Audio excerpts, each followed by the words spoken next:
जय शिवराय मित्रांनो राज्यात रब्बी हंगाम 2025 करता प्रधानमंत्री पीक विमा योजना लागू करण्यात आलेली आहे।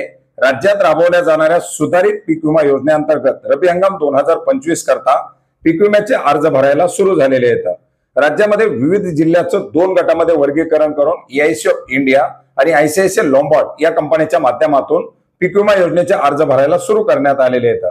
याच्यामध्ये रब्बी हंगामासाठी 6 पिकांचा समावेश करण्यात आलेला आहे, ज्याच्यामध्ये रबी, ज्वारी, जिरायत आणि बागायत, याचप्रमाणे गहू, जिरायत आणि बागायत, हरभरा असेल, याचबरोबर कांदा असेल, उन्हाळी भुईमुग असेल आणि उन्हाळी धान असेल, अशा 6 पिकांसाठी वेगवेगळ्या क्लस्टर्स मध्ये ही योजना राबवली जाणार आहे।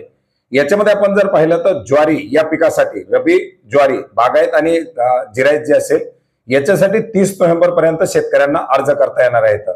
हरभरा असेल, गहू असेल, याबरोबर रबीचा कांदा याच्यासाठी 15 डिसेंबर 2025 पर्यंत शेतकऱ्यांना या रबीच्या हंगामामध्ये अर्ज करता येणार आहेत। तर उन्हाळी भात आणि उन्हाळी भुईमूग या दोन पिकासाठी 31 मार्च 2026 पर्यंत शेतकऱ्यांना अर्ज करता येणार आहेत। रबी हंगाम 2025 चा पीक विमा भरत असताना शेतकऱ्यांना आपल्या जवळच्या सीएससी सेंटरच्या माध्यमातून किंवा जे काही पीक विमा योजनेच्या माध्यमातून नियुक्त करण्यात आलेले एजंट आहेत यांच्या माध्यमातून हा पीक विमा भरता येणार आहे। कर्जदार शेतकऱ्याला आपल्या बँकेच्या माध्यमातून सुद्धा पीक विमा भरता येणार आहे। एखाद्या कर्जदार शेतकऱ्याला या योजनेच्या अंतर्गत जर आपला सहभाग नोंदवायचा नसेल तर तो या योजनेमधून बाहेर देखील राहू शकतो। त्याच्यासाठी तशा प्रकारे बँकेला एक पत्र द्यावं लागणार आहे। अर्थार्थी रबी हंगाम 2025 करता सुद्धा राबवली जाणारी पीक विमा योजना ऐच्छिक स्वरूपामध्ये राबवली जाणार आहे। मित्रांनो, याच्यामध्ये आपण जर पाहिलं तर 2 समूह करण्यात आलेले आहेत। याच्यामध्ये धाराशिव, बीड आणि लातूर या 3 जिल्ह्यामध्ये आयसीआयसीआय लोंबार्ड या कंपनीच्या माध्यमातून पीक विमा भरला जाणार आहे, ज्याच्यासाठी 1 नोव्हेंबर पासूनच अर्ज भरायला सुरू झालेले आहेत।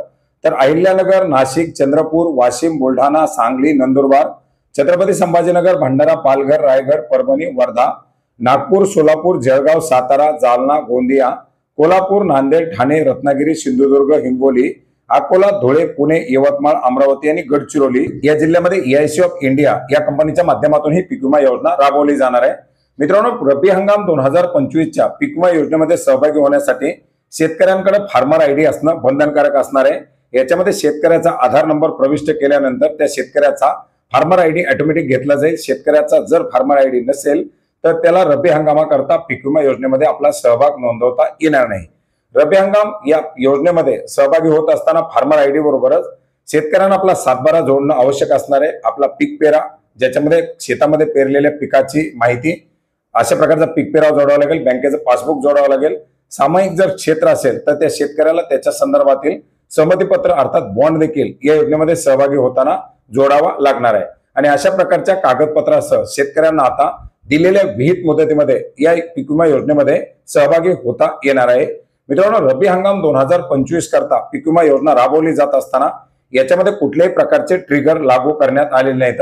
ही योजना सुद्धा पीक कापणीच्या अंतिम अहवालाच्या आधारे मिळणाऱ्या नुकसान भरपाईसाठी पात्र असलेल्या शेतकऱ्यांसाठी राबवली जाणार आहे। अर्थार्थी याच्यामध्ये पीक कापणीच्या अंतिम अहवालाच्या आधारेच जे शेतकरी पात्र होतील त्या शेतकऱ्यांना हा पीक विमा मिळणार आहे। तर मित्रांनो, अशा प्रकारे रब्बी हंगाम 2025 करता ही पीक विमा योजना सुरू करण्यात आलेली आहे। याच्या संदर्भातील ही एक महत्त्वाची अशी माहिती घेण्याचा आपण प्रयत्न केलेला आहे।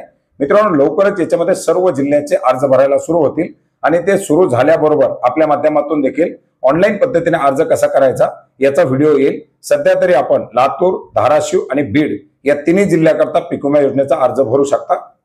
धन्यवाद।